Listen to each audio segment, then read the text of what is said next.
Hi students, we are going through the lesson of revolution that influenced the world from the 10th social science subject. നമ്മൾ ഇന്ന് പഠിക്കുവാൻ പോകുന്നത് 10ാം ക്ലാസ്സിലെ ലോകത്തെ സ്വാധീനിച്ച വിപ്ലവങ്ങൾ എന്ന പാഠഭാഗമാണ്. In the last class we shared American Revolution thoughts. കഴിഞ്ഞ ക്ലാസ്സിൽ നമ്മൾ പഠിച്ചത് അമേരിക്കൻ റവല്യൂഷനെ കുറിച്ചാണ് അല്ലേ? വളരെ രസകരമായ ഒരു പാഠഭാഗമായിരുന്നു. Y revolutions? എന്തിനാണ് വിപ്ലവങ്ങൾ? നമ്മളവിടെ കണ്ടല്ലോ. എന്തിനായിരുന്നു ആളുകൾ വിപ്ലവം നടത്തിയത്? To change the system that denied freedom and rights and to establish a new one. എന്താണ് വിപ്ലവങ്ങൾ? സ്വാതന്ത്ര്യവും അവകാശവും നിഷേധിക്കപ്പെട്ടിരിക്കുന്ന ഒരു വ്യവസ്ഥിതിയെ മാറ്റി പുതിയതൊന്നിനെ സ്ഥാപിക്കുക. Now let us discuss about French Revolution. French Revolution. In the 17th and 18th centuries, most of the French people were under autocratic rule of Bourbon kings. 17-18 നൂറ്റാണ്ടുകളിൽ ഫ്രാൻസിലെ ജനത ബോർബൻ രാജാക്കന്മാരുടെ ഏകാധിപത്യത്തിന് കീഴിലായിരുന്നു. ആരുടെ? Bourbon kings. The common people of France have no freedom and rights. സാധാരണക്കാരായ ഫ്രാൻസിലെ ജനതയ്ക്ക് ഒരു സ്വാതന്ത്ര്യമോ അവകാശമോ ഉണ്ടായിരുന്നില്ല. ഒരു തരത്തിലുള്ള സ്വാതന്ത്ര്യം, ഒരു തരത്തിലുള്ള അവകാശം ഒന്നും തന്നെയും ഉണ്ടായിരുന്നില്ല. എല്ലാം നിഷേധിക്കപ്പെട്ടിരുന്നു. At the opening of the lesson, we can see the picture of the Palace of Versailles. That was the center of their power. ബോർബൻ രാജാക്കന്മാരുടെ അധികാരത്തിൻ്റെ കേന്ദ്രമായിരുന്നു ഈ വേഴ്സായി കൊട്ടാരം എന്ന് പറയുന്നത്. Look at the statements. The statements made by the rulers of France. ഫ്രാൻസിലെ അക്കാലത്തെ രാജാക്കന്മാർ പറഞ്ഞ വാക്കുകളിലേക്ക് നമുക്കൊന്ന് കടന്നു ചെല്ലാം. Louis 15 said, I am the state. God has given absolute power to the king, all his subjects, and only God has the authority to question him. എന്താണ് അദ്ദേഹം പറഞ്ഞത്? ഞാനാണ് രാഷ്ട്രം, ദൈവമാണ് ഈ അധികാരമെല്ലാം എനിക്ക് നൽകിയത്. അതിനാൽ രാജാവിനെ ചോദ്യം ചെയ്യുവാൻ ദൈവത്തിന് മാത്രമേ സാധിക്കുകയുള്ളൂ. Louis 15 said, after me glitch. എനിക്ക് ശേഷം പ്രളയമാണ്. അങ്ങനെ ചിന്തിക്കുന്നവർ ഒരുപക്ഷെ മൂഢസ്വർഗത്തിലായിരിക്കും അല്ലേ? ഞാനാണ് ഏറ്റവും വലിയവൻ എന്ന് ചിന്തിക്കുക, എനിക്ക് ശേഷം പിന്നെ ഒന്നുമില്ല എന്ന് ചിന്തിക്കുക. And finally Marie Antoinette mockingly said that if they can't eat bread, let them eat cake. അവർക്ക് റൊട്ടി ഇല്ലെങ്കിൽ എന്താ, കേക്ക് തിന്നുകൂടെ? റൊട്ടി കിട്ടാത്തവൻ എങ്ങനെ കേക്ക് തിന്നും? What all information do you gather from these statements? ഫ്രാൻസിൽ അന്ന് നിലനിന്ന ഭരണത്തെക്കുറിച്ച് ഇവരുടെ വാക്കുകളിൽ നിന്ന് നമുക്ക് മനസ്സിലാക്കാൻ സാധിക്കുന്നത് എന്താണ്? You get two answers from the text. The first one is the autocratic rule and the second one is rulers were squanders. ഏകാധിപത്യ ഭരണമായിരുന്നു നിലവിലിരുന്നത്. രണ്ടാമത്തേതോ റൂളേഴ്സ്, ഭരണാധികാരികൾ ധൂർത്തന്മാരായിരുന്നു. Just think and find out the other answers.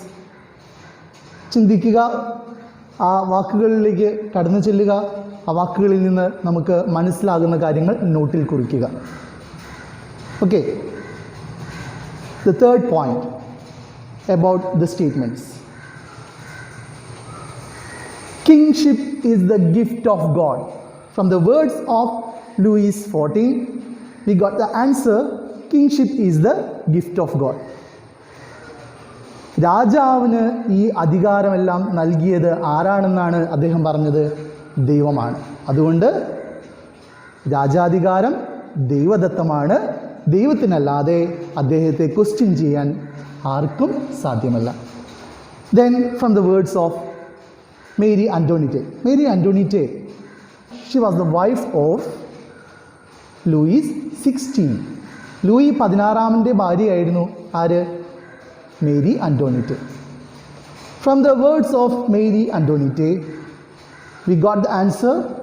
Even the basic needs of the people were mocked. ജനങ്ങളുടെ സാധാരണ ആവശ്യങ്ങളെ പോലും, പ്രാഥമിക ആവശ്യങ്ങളെ പോലും അവർ എന്ത് ചെയ്തു? പരിഹസിച്ചു. People lead A miserable life. ജനങ്ങൾ ഈ ഭരണത്തിൻ കീഴിൽ ദുസ്സഹമായ ഒരു ജീവിതമാണ് നയിച്ചത്. Okay, V conclude the points. What all information do you gather from the system of rule that existed in France then? Autocratic rule, rulers were squanders, kingship is the gift of God, even the basic need of the people were mocked, people led a miserable life. ഫ്രാൻസിലെ ഭരണാധികാരികളുടെ വാക്കുകളിൽ നിന്ന് നമുക്ക് ആ ഭരണത്തെക്കുറിച്ച് മനസ്സിലാക്കാൻ സാധിക്കുന്നത് ഈ 5 കാര്യങ്ങളാണ്. ഏകാധിപത്യ ഭരണമാണ് നിലവിൽ ഇരുന്നത്. റൂളേഴ്സ് ധൂർത്തന്മാരായിരുന്നു.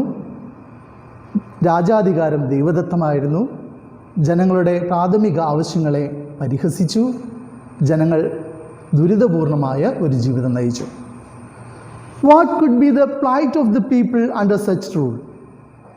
ഈ ഭരണത്തിൻ കീഴിൽ ജനങ്ങളുടെ ജീവിതം എപ്രകാരമായിരുന്നു? ഭരണത്തെക്കുറിച്ച് നമ്മൾ പഠിച്ചു. ഇനി ജനങ്ങളുടെ ജീവിതം എങ്ങനെയായിരിക്കാം? Find out from the following words.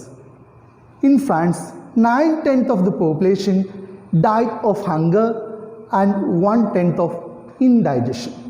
എന്താ അവിടെ പറയുന്നത്? ഫ്രാൻസിൽ 10ൽ 9 പേരും പട്ടിണി കിടന്ന് മരിക്കുമ്പോൾ ഒരാളെങ്ങനെ മരിക്കുന്നത്? ദഹനക്കേട് ബാധിച്ചാണ്, അജീർണം ബാധിച്ചാണ്. We have to understand from these words the majority in France lived in misery, a minority including rulers led a life of luxury and extravagance. We have to understand from these words the majority in France lived in misery. ഫ്രാൻസിൽ ഭൂരിഭാഗം വരുന്ന ആളുകളും ജീവിച്ചിരുന്നത് എങ്ങനെയാണ്? ഒരു ദുരിതപൂർണമായ ജീവിതമാണ്. A minority, ഒരു ചെറിയ വിഭാഗം, including rulers, Lord's and the priest, they led a life of luxury and extravagance. വളരെ ആഡംബരവും ധൂർത്തും നിറഞ്ഞൊരു ജീവിതമാണ് മറ്റുള്ള ഈ ചെറിയ വിഭാഗം നയിച്ചത്. This situation was the result of the socio-economic inequality that existed in France. ഇങ്ങനെയൊരു സാമൂഹിക സാമ്പത്തിക അസമത്വമാണ് ഫ്രാൻസിൽ 17-18 നൂറ്റാണ്ടുകളിൽ നിലനിന്നിരുന്നത്. ഇതാണ് ഫ്രാൻസിനെ വിപ്ലവത്തിലേക്ക് നയിച്ചത്. ഫ്രഞ്ച് സൊസൈറ്റി, ഫ്രഞ്ച് സമൂഹം. Let's see how French society was at that time. എങ്ങനെയായിരുന്നു ഫ്രഞ്ച് സമൂഹം ആ കാലത്ത്? You have learned about the feudal system in your previous classes. Otherwise feudal pyramid, king, lords, nobles, farmers. Likewise, French society was divided into 3 strata and they were known as estates. നമ്മൾ പഴയ ക്ലാസ്സുകളിൽ feudal സിസ്റ്റത്തെക്കുറിച്ച് പഠിച്ചിട്ടുണ്ട്. Feudal സിസ്റ്റത്തിൻ്റെ ഘടന തന്നെ നമ്മൾ പഠിച്ചത് ഇങ്ങനെയൊരു ട്രയാങ്കിൾ വരച്ചുകൊണ്ടാണ്. King at the top, then lords,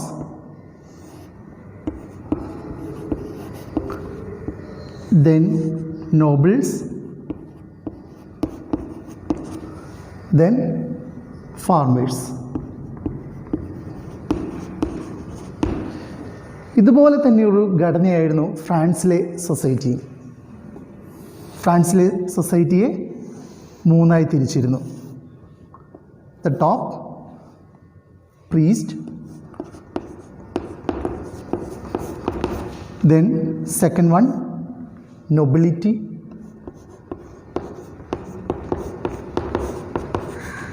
then third one is the middle class.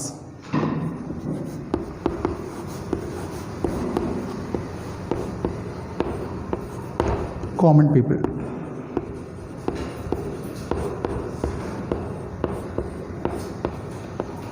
common people. Look at the chart about the French estate provided in the textbook. പാഠഭാഗത്ത് തന്നിരിക്കുന്ന ഫ്രഞ്ച് എസ്റ്റേറ്റിനെ കുറിച്ചുള്ള ചാർട്ട് നിരീക്ഷിക്കുക. എന്താണ് ഫ്രഞ്ച് എസ്റ്റേറ്റ്? ഫ്രാൻസിനെ അക്കാലത്ത് 3 വിഭാഗമായിട്ട് തിരിച്ചിരുന്നു. ഇവ എസ്റ്റേറ്റുകൾ എന്ന് അറിയപ്പെട്ടിരുന്നു. French സമൂഹത്തെ 3 എസ്റ്റേറ്റുകളായിട്ടാണ് അറിയപ്പെട്ടിരുന്നത്. There we can see 3 divisions of French society: the first estate, second estate, and the third estate. In first estate we see priests. പുരോഹിതന്മാരെയാണ് ഒന്നാം എസ്റ്റേറ്റിൽ നമ്മൾ കാണുന്നത്. They own land, collected taxes from farmers named tithe, exempted from all taxes, control higher positions in administrative and military services.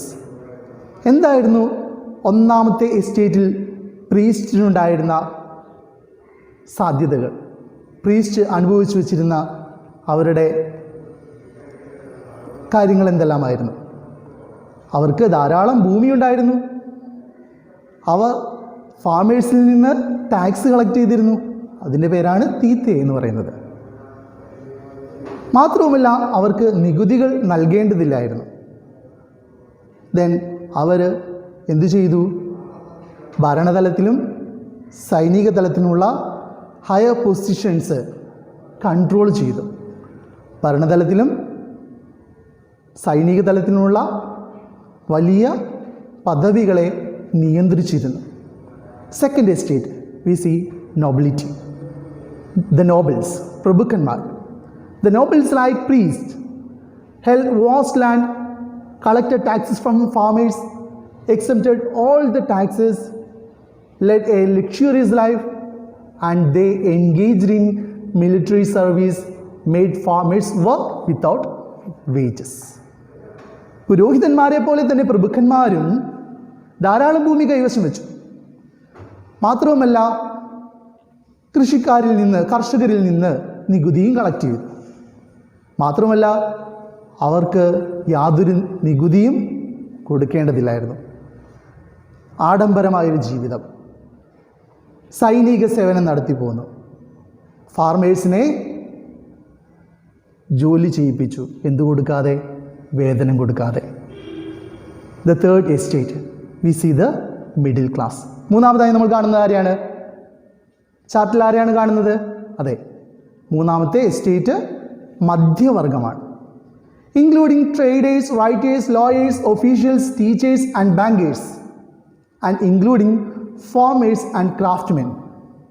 ആരൊക്കെയാണ് മൂന്നാമത്തെ എസ്റ്റേറ്റിൽ വരുന്നത്? വ്യാപാരികൾ, എഴുത്തുകാർ, അഭിഭാഷകർ, government officials, teachers and bankers. ഇതിൽ ഫാർമേഴ്സും ക്രാഫ്റ്റ്മെനും മധ്യവർഗത്തിൽ ഉൾപ്പെട്ടിരുന്നില്ല. എന്തുകൊണ്ടാണ്? Actually the French middle class were the urban dwellers in the trade. അവർ കച്ചവടം നടത്തി നഗരങ്ങളിൽ പാർത്തിരുന്നവരായിരുന്നു. ദേ വർ എഡ്യൂക്കേറ്റഡ്, അവർക്ക് വിദ്യാഭ്യാസമുണ്ടായിരുന്നു. The farmers and craftsmens were part of third estate, but they did not belong to the middle class. ഈ പറയുന്ന നഗരവാസികളായ വിദ്യാസമ്പന്നരായ മിഡിൽ ക്ലാസ്സിനോടൊപ്പം ഫാർമേഴ്സിനെയും ക്രാഫ്റ്റ്മെൻസിനെയും ഉൾപ്പെടുത്തിയിരുന്നില്ല. Let's find their difficulties. ഈ ഫ്രഞ്ച് സമൂഹത്തിൽ അവർ അനുഭവിച്ച യാതനകൾ എന്തെല്ലാമാണെന്ന് നമുക്ക് കാണാം. എന്തെല്ലാമായിരിക്കും? ദേ പെയ്ഡ് ടാക്സ്. അവർ എന്തു കൊടുക്കേണ്ടി വന്നു? ഭരണകൂടത്തിന് നികുതി കൊടുക്കേണ്ടി വന്നു. ദാറ്റ് മീൻസ് തൈലെ എന്ന് പറയുന്ന ഒരു നികുതി രാജാവിന് നൽകേണ്ടി വന്നു. And their problems, no role in the administration. അവർക്ക് ഭരണത്തിൽ ഒരു പങ്കുമില്ലായിരുന്നു. ദെൻ ലോ സോഷ്യൽ സ്റ്റാറ്റസ്, അവർക്ക് സമൂഹത്തിൽ ഒരു സ്ഥാനവും ഉണ്ടായിരുന്നില്ല. സമൂഹത്തിൽ വളരെ താഴ്ന്ന പദവി. അവസാനമായി pay taxes to clergy and nobles. Clergy പുരോഹിതന്മാർക്കും അതുപോലെ നോബിൾസിനും പ്രഭുക്കന്മാർക്കും നികുതി കൊടുക്കേണ്ടി വന്നു. ഇങ്ങനെയൊരു സമൂഹം നമ്മളൊന്ന് ചിന്തിച്ച് നോക്കിയേ. നമ്മുടെ സമൂഹത്തിൽ ഇങ്ങനൊരു വിഭാഗീയത ഉണ്ടെങ്കിൽ രാജാക്കന്മാർ, പുരോഹിതന്മാർ, പ്രഭുക്കന്മാർ, സാധാരണക്കാർ, അങ്ങനൊരു തട്ടിലാണ് നമ്മൾ ജീവിക്കുന്നതെങ്കിൽ നമ്മുടെ ജീവിതം എങ്ങനെയായിരിക്കും? ഒന്ന് കമ്പയർ ചെയ്ത് നോക്കിയേ. നിങ്ങൾക്ക് ചിന്തിക്കാൻ സാധിക്കുന്നുണ്ടോ? നമ്മളും ഒരു രാജഭരണത്തിന് കീഴിലായിരുന്നു നൂറ്റാണ്ടുകൾക്ക് മുമ്പ്. അവിടെയും രാജാവ് ഭരിക്കുമ്പോൾ ജനങ്ങൾ നല്ല രീതിയിൽ ജീവിച്ചിട്ടുണ്ട്. പക്ഷേ ഒരു സ്വേച്ഛാധിപതിയായ ഒരു രാജാവാണ് ഭരിക്കുന്നതെങ്കിൽ ജനങ്ങളുടെ ജീവിതം എങ്ങനെയായിരുന്നിരിക്കാം? പട്ടിണിയും ദാരിദ്ര്യവും അനുഭവിച്ച ഒരു മൂന്നാം എസ്റ്റേറ്റ് ഫ്രാൻസിലുണ്ടായിരുന്നു. അവരാണ് ഫ്രഞ്ച് വിപ്ലവത്തിന് തുടക്കമിട്ടത്. Let's find the answers to the question in the lesson. നമുക്കിനി പാഠഭാഗത്തെ ക്വസ്റ്റ്യൻസ് ഒന്ന് പരിശോധിച്ച് നോക്കാം.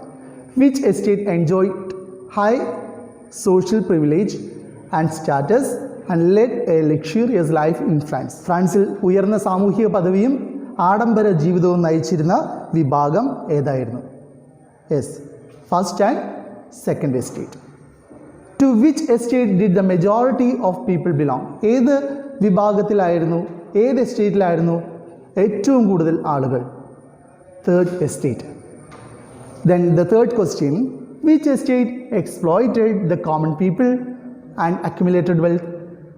ഏത് എസ്റ്റേറ്റിലുള്ള ആളുകളാണ് സാധാരണക്കാരായ ജനങ്ങളുടെ സമ്പത്ത് കവർന്നെടുത്തത്?